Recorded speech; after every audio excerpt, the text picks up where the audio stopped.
it. This is the phenomena of the four great elements. In fact, our body also has such birth and death and birth, except that the continuum is not apparent. Such kind of changes is very subtle, but it is constantly changing. Not only our body, the place that we live, this world that we live in, this inanimate world, also has such kind of birth and death and birth, also has such kind of subtle changes.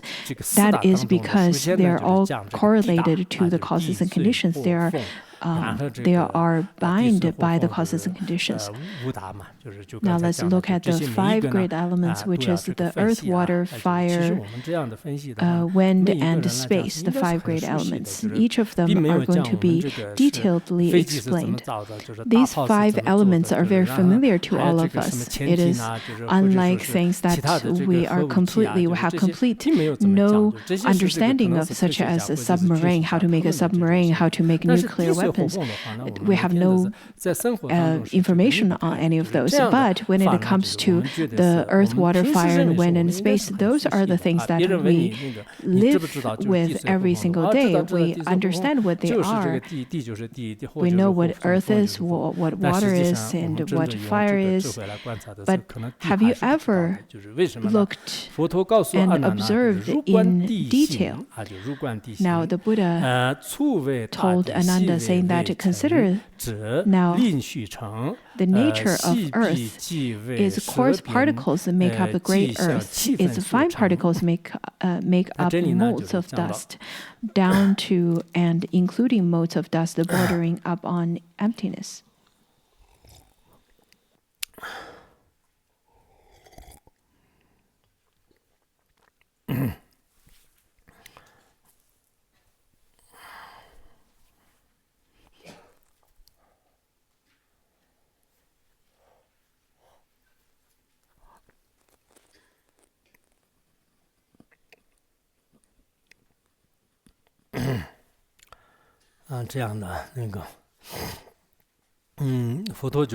The Buddha over here asked Ananda to make the observation of the earth element. The earth element, as we know, that the coarse particles make up the great earth, the earth that we step on. And the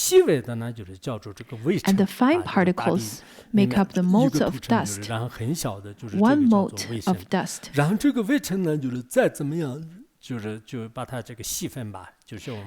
And we can divide those fine motes of dust even further, just as how in the modern science we can divide the fine mote of dust into the molecular, the atom nucleus, and quarks. And then the Buddha said that their appearances is at the boundaries of form. They're very close to emptiness. Sometimes we call it the motes of dust that cannot be further divided. When we studied the Buddhist logic or the 400 verses, I believe this particular term is you should be quite familiar with it. The Buddha said that to further refine again and again the earth, even if it's just a bowl, to cut the bowl into a few different pieces, to grind it into dust, and then to continuously refine it again and again until to the point where it is at the boundary of form. That is the finest mote of dust. The most finest.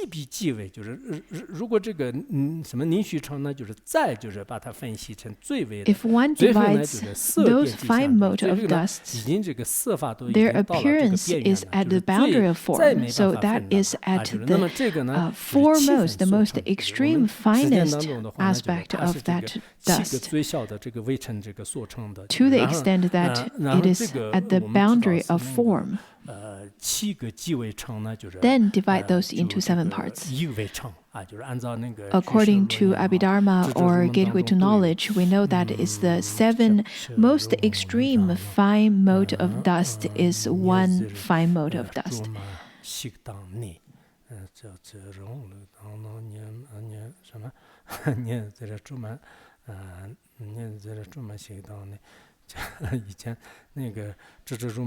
I used to memorize this in the Gateway of Knowledge, in the verses where it says that out of the most finest mote of dust is called 1 mote of dust. The most finest mote of dust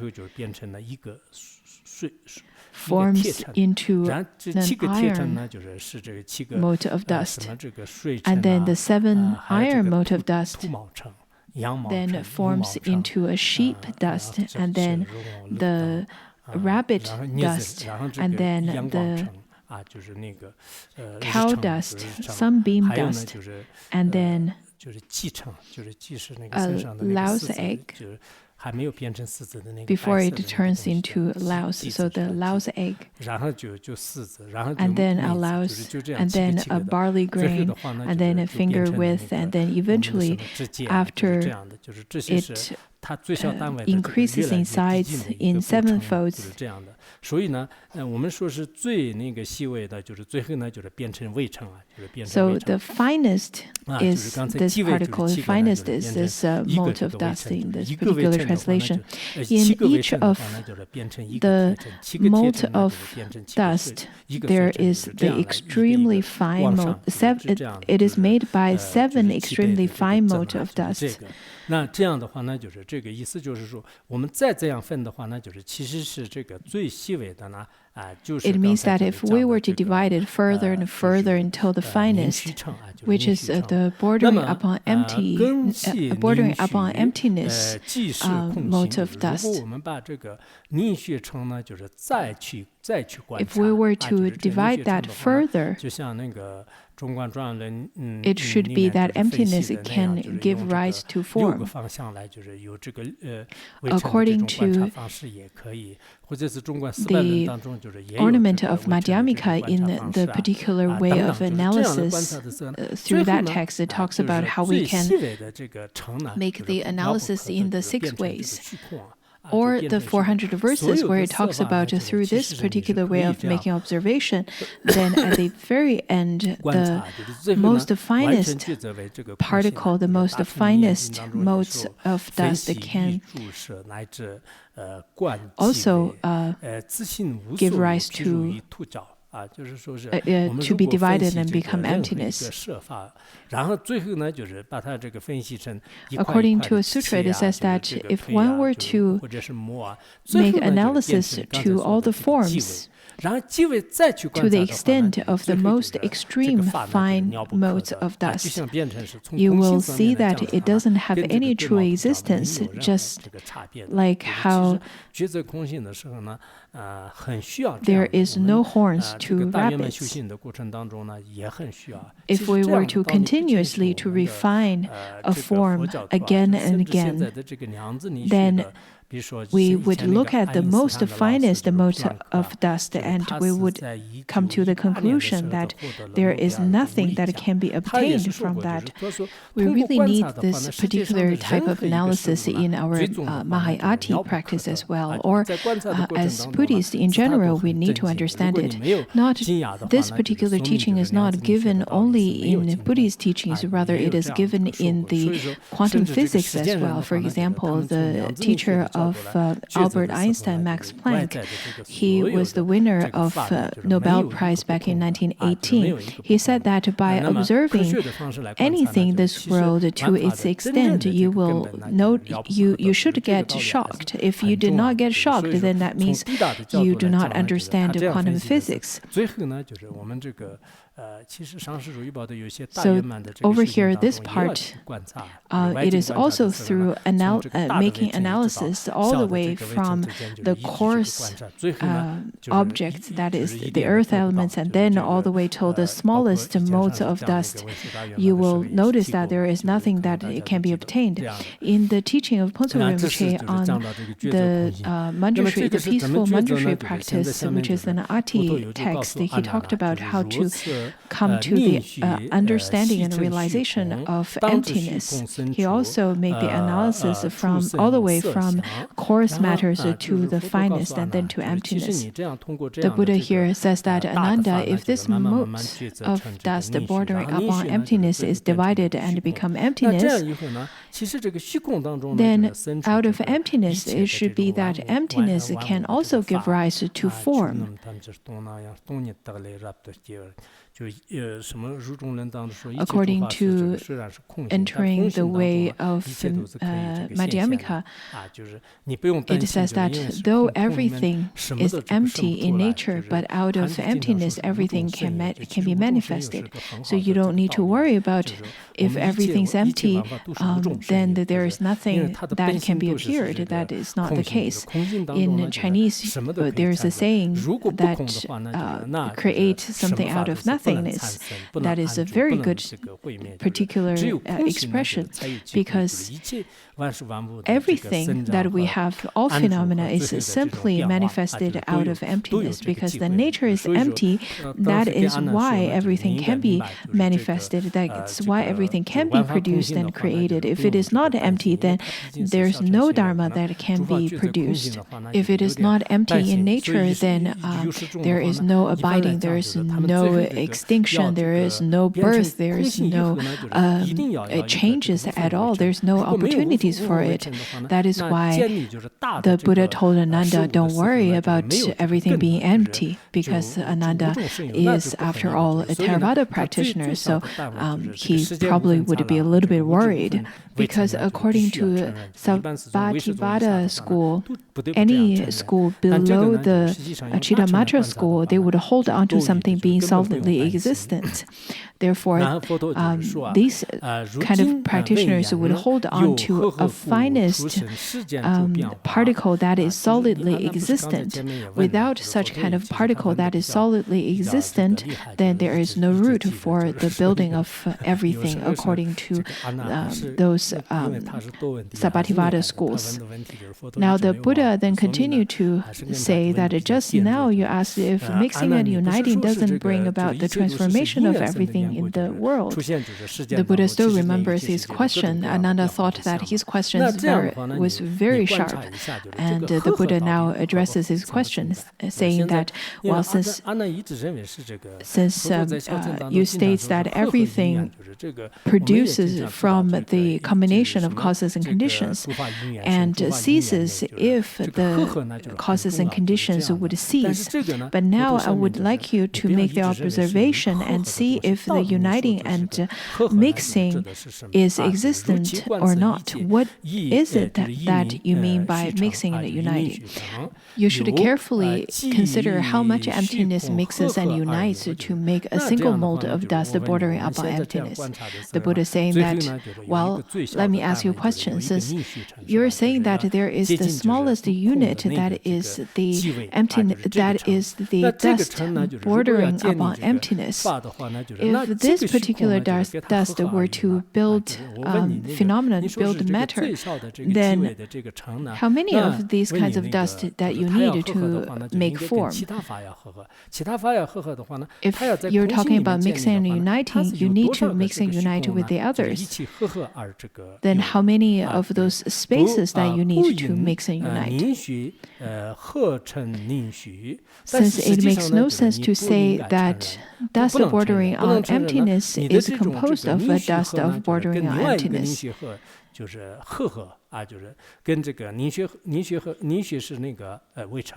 So this dust bordering on emptiness is composed of a dust bordering on emptiness. Then you're just saying that two spouses becomes a family. You're saying that this dust bordering on emptiness is composed of dust bordering on emptiness.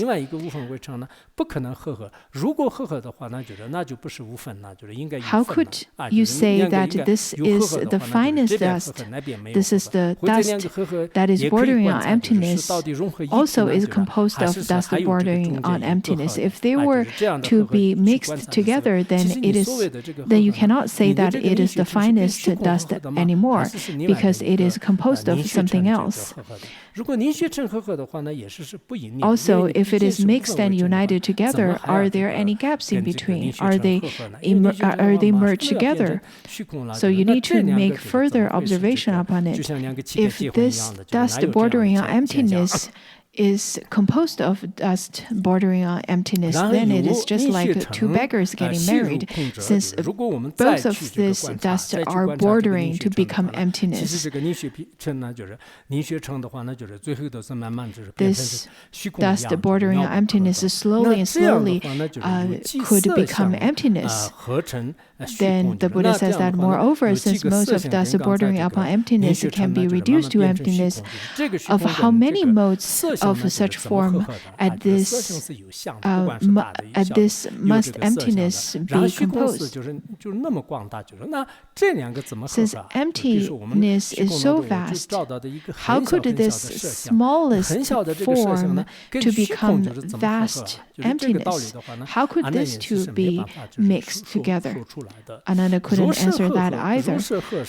When these modes of form mass together, a mass of form does not make emptiness.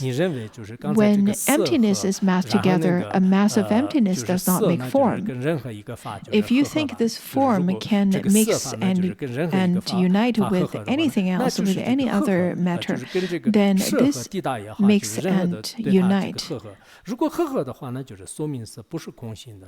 means that everything is not empty, but this is definitely not existent. We say that emptiness is, we say that form is emptiness, emptiness is form.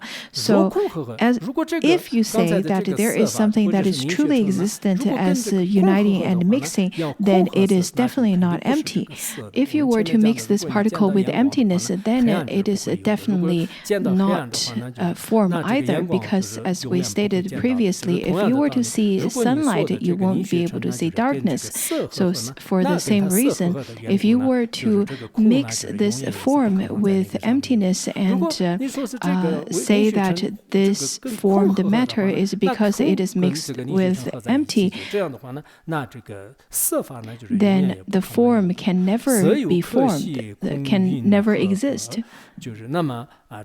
Besides, although form can be divided, how can emptiness be massed together, be all combined together? Therefore, there is no combination.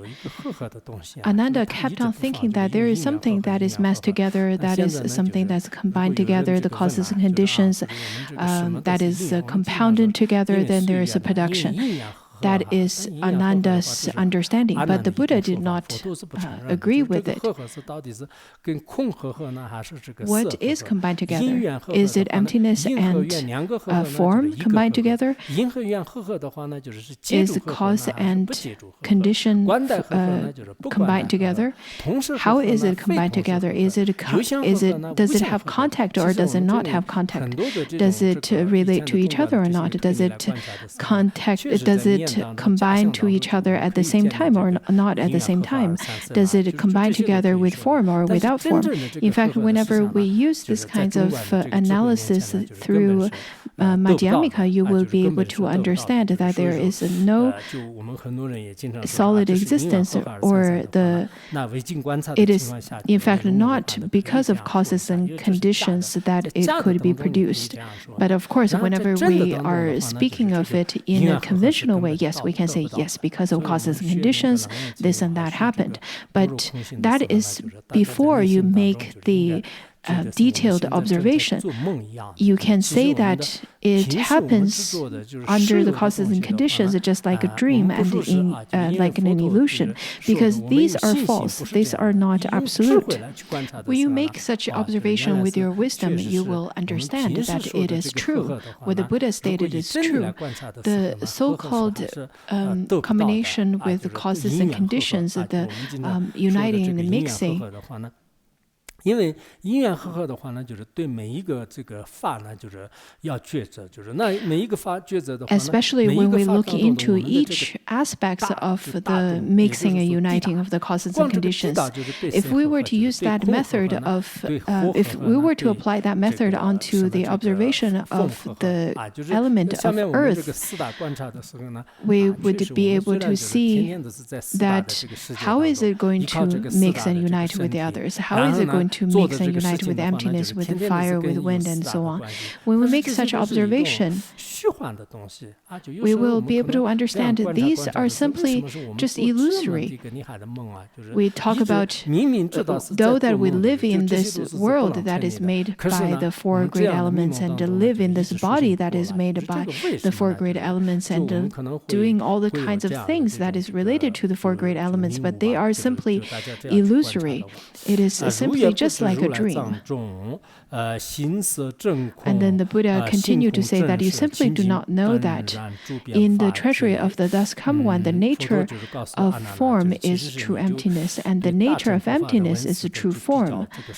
The Buddha told Ananda, saying that, well, you don't listen enough to the Mahayana teaching. Otherwise, you would know that out of the treasury of the thus come one, out of this Tathagata, in fact, the form is emptiness and nature of emptiness is true form. Everything is simply just like a dream and like an illusion. The nature of the forms are empty, and such kind of emptiness is not a relative emptiness, rather it is the emptiness of nature. Everything would manifest like a dream, like an illusion. There is the unceasing appearance, but the nature is completely pure and all-pervasive.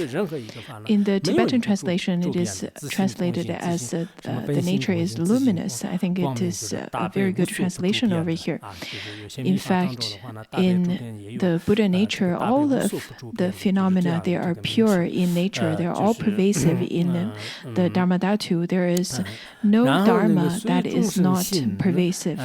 The nature is empty and nature is luminous, and the great compassion is all pervasive. This is taught in the Vajrayana as well, using such terms. And then the Buddha continued to say that pure at its origin, it pervades the Dharma realm, it accords with living beings' minds in response to their capacity to know. In fact, as different sentient beings have very different capacities, therefore they would perceive things in different ways. Some would perceive as pure, some would perceive those as impure. But that is based on their own karma, based on their past positive or negative karma that they've created. Therefore, there are the manifestations of suffering and or happiness.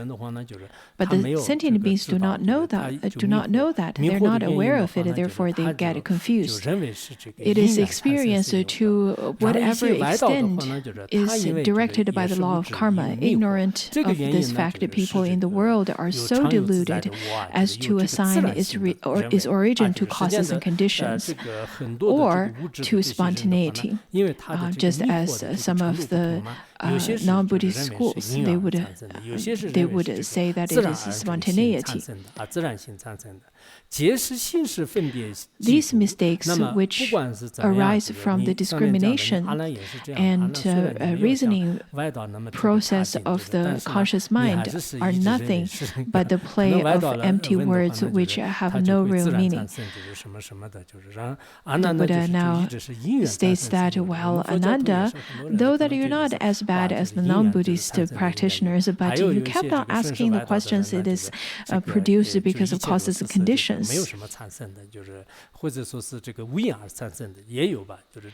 But he's still better than the non-Buddhist practitioners. He's still better than people who would say that it is produced out of no causes and conditions. It is better than those people who said that it is because of produced because so and so, or rely by creation theories and so on.